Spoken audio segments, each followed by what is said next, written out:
AVS est un organisme de droit privé fondé en 1991 en France et qui a pour vocation d'assurer la certification halal aux consommateurs musulmans en France, en l'occurrence, sur les produits carnés, c'est-à-dire les produits à base de viande. Et donc nos actions consistent à être présents en abattage et à être présents aussi dans les petits commerces qui le désirent et ceux qui l'acceptent et qui acceptent nos cahiers des charges. On impose un logo pour que les consommateurs musulmans sachent que cette boutique, ce commerce est contrôlé quotidiennement par AVS.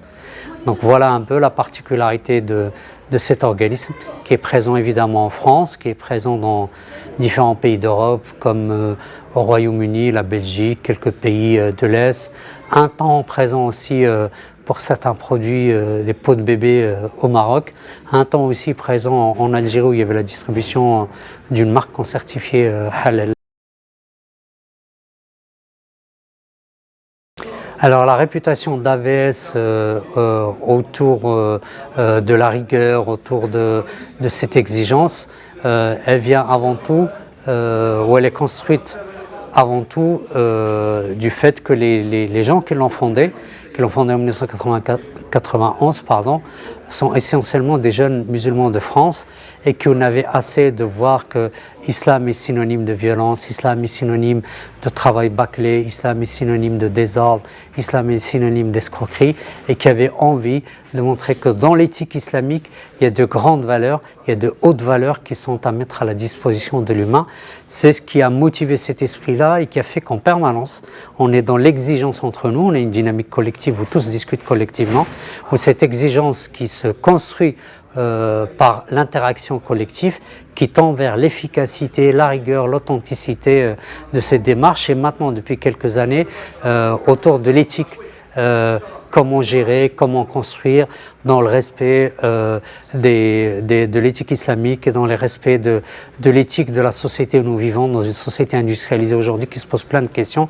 Eh bien, nous essayons d'être à la pointe dans ce débat-là et nous en sommes convaincus avec dans nos parcours sociaux et notre référence spirituelle, il y a une conjugaison possible qui peut donner de belles perspectives à l'humanité. Alors, sur le champ de la certification, il y a évidemment une diversité d'acteurs qui jouent des rôles différents, qui ont des soucis différents des nôtres. Et nous pensons que cette diversité est une bonne chose parce que c'est la diversité qui permet un peu de stimuler la concurrence et qui permet de tirer vers le haut. Donc nous, en aucune manière, cette diversité n'est un problème pour nous. En aucune manière, c'est un obstacle. Au contraire, nous pensons que c'est un privilège que nous avons de vivre à côté d'autres acteurs qui sont sur le même terrain que nous, parce que ça stimule, ça nous interpelle, ça nous empêche de ronronner, de s'habituer à des pratiques, alors que lorsqu'il y a le regard des autres, la critique des autres, ça permet de s'améliorer, de se construire. Donc pour nous, c'est un bien. C'est d'autant plus un bien que les musulmans de France et même d'Europe, auprès d'eux, il y a un tel besoin, il est tellement immense ce besoin-là, qu'un seul organisme comme nous ne suffira jamais. Alors, évidemment, il y a une évolution dans le travail de la certification, une évolution dans la vie des consommateurs musulmans, dans les pratiques chez les consommateurs musulmans. Souvent, on le dit, on est passé de l'aspect ethnique des choses à l'aspect éthique des choses. Donc, l'aspect ethnique, c'était nos parents ou les générations qui nous précédaient se contentaient du fait qu'il y avait un musulman derrière le comptoir, derrière la vitrine de la boucherie, pour que ça leur suffise comme argumentaire pour les rassurer dans le caractère halal du produit. Les générations montantes se sont interrogées justement sur comment est-il possible, comment on peut se fier aux simples apparences, comment on peut se contenter de peu d'informations qu'on a, comment ça se passe réellement dans les différents process de certification en abattoir. Et c'est ce qui a permis de constater que de génération en génération, les consommateurs s'interrogent plus interpellent plus, deviennent plus exigeants. Même vis-à-vis d'AVS, aujourd'hui, on est interpellé sur certaines pratiques. Pourquoi il n'y a pas plus de bio? Pourquoi il n'y a pas plus de préoccupation de l'élevage des animaux? Nous essayons de répondre que AVS est un organisme de certification et de contrôle halal, ne peut pas répondre à toutes les étapes de la vie d'un animal et ne peut pas répondre à toutes les préoccupations du consommateur musulman. Mais c'est un bien qu'on soit interpellé en permanence sur nos faiblesses, c'est ce qui nous renforce.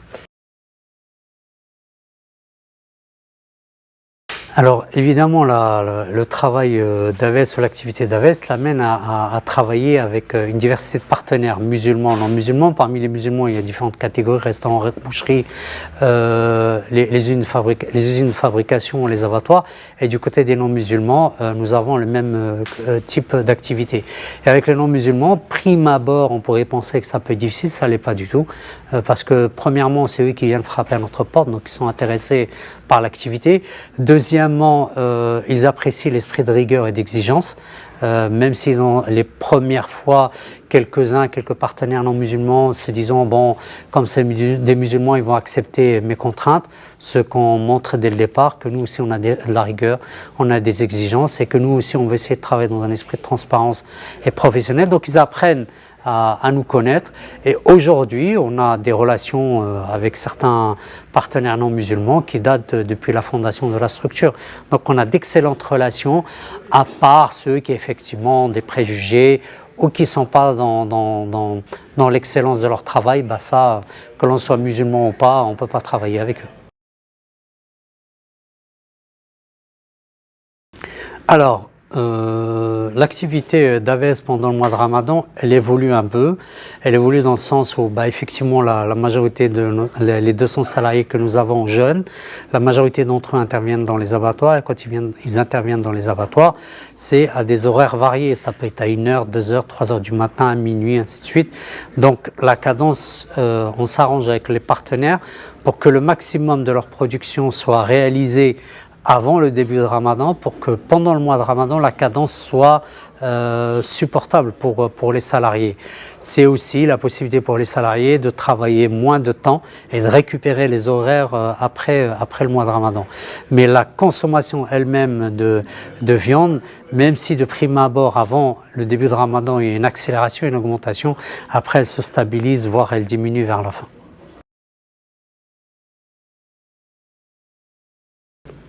Alors, en tant que musulman, évidemment, le mois de Ramadan est un mois particulier pour tous les musulmans du monde.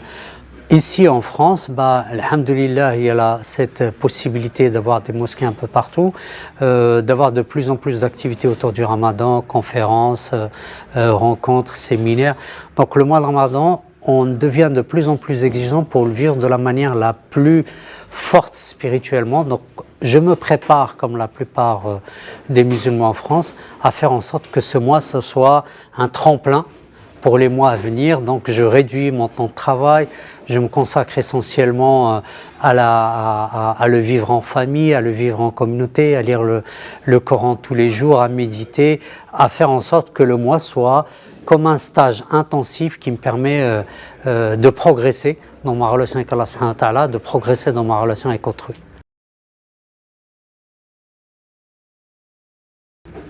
Alors évidemment, en tant que musulman et en tant qu'être humain, on reste marqué par des moments forts.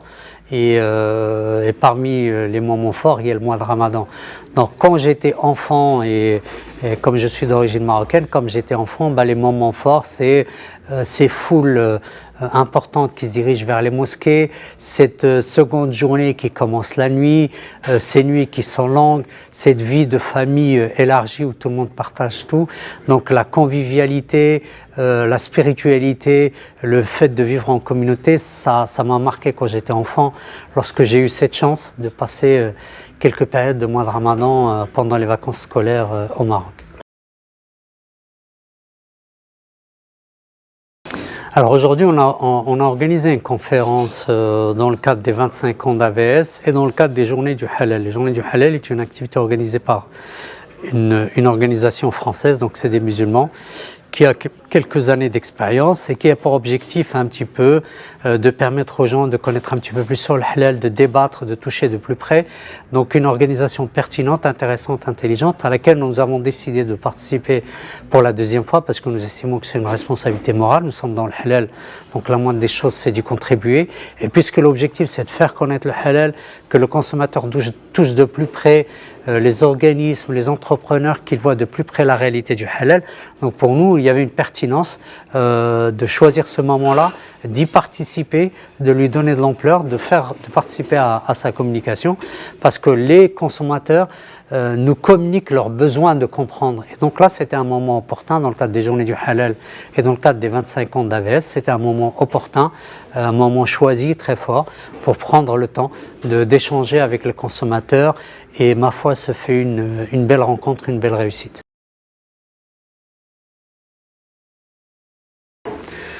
Alors, on entend ici et là dans différents cercles, les associations, les structures, des débats autour de la problématique de l'électronarcose. Donc l'électronarcose, c'est un principe qui consiste à émettre de l'électricité, donc à produire des chocs électriques sur la volaille. Au moment où elle est suspendue, elle passe par des bassins remplis d'eau électrifiée où on trempe la tête dans le bassin pour l'assommer, ou pour certains disent d'une manière polie pour l'étourdir, avant de passer le couteau ou le disque pour faire évacuer le sang.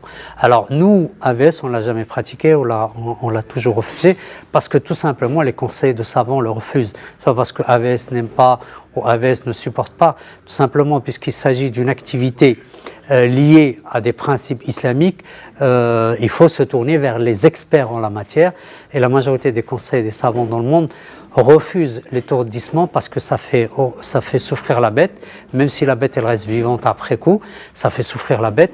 Et souvent, concernant la volaille, le taux de mortalité il est trop élevé pour prendre le risque de faire manger aux consommateurs musulmans, excusez-moi de l'expression, des charognes, des cadavres, c'est-à-dire des bêtes mortes d'une manière brutale, violente, et que l'islam n'accepte pas.